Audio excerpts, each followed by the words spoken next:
বাবা বিছানায় কে মতো করছে? একটু বলো তো মাকে। মা খালি একটু জানতে চাই, যে একটু জানতে চায় যে কে মতোটা করলো। তুমি করছো বাবা? তুমি করছো নাকি টিনটিন করছে, নাকি চমচম করছে, নাকি তুরতুর করছে? কে করছে একটু বলো তো মাকে। মা একটু শুনে একটু কলেজাটা ঠান্ডা করুক। তুমি যে বিছানায় মুতো, এটা কি ঠিক? এই কাজটা কি ঠিক? তোমার বিবেক কি বলে? তোমার বিবেককে তুমি জিজ্ঞেস করো তো, তোমার বিবেকে কি বলে? আমার বিবেক কাজ করে না, আবেগ কাজ করছে। তোমার বিবেক কাজ করে না, আবেগ কাজ করছে। তুমি সকালবেলা মাম্মা অফিসে যাওয়ার সময় তুমি যে কাজটা করলা, তুমি তুমি এই যে নীরবতা পালন করতেছ, অনশন ধরেছ, বিএনপির অনশন, নাকি আওয়ামী লীগের অনশনে আছো?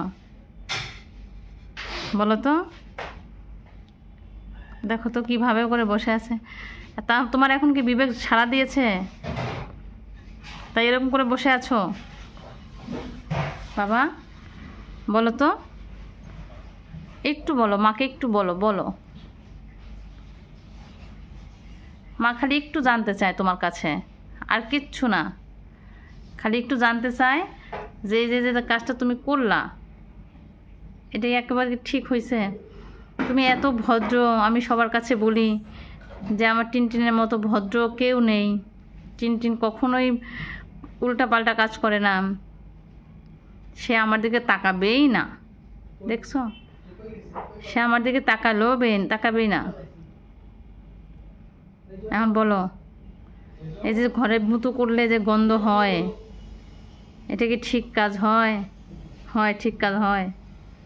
দেখছো কি তাহার আবেগ, তার বিবেক, সে এখন কোথায় যাবে বলো তো? সে তাও আমার কাছে থাকবে না, মানে সে না আমার কাছে দৌড়ানোর জন্য চেষ্টা, যে থাকবোই না আমি তোমার কাছে। একটু মুতু করছে দেখে কত প্রশ্ন করে, কত কথা শুনতে হয়।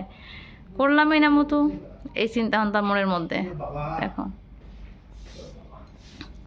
বাবা, বাবা টিনটিন, আমার সোনা টিনটিন, টিনটিন সোনা আমার, ময়না আমার, এই যে ঢুকে গেল দেখো ঘরের মধ্যে।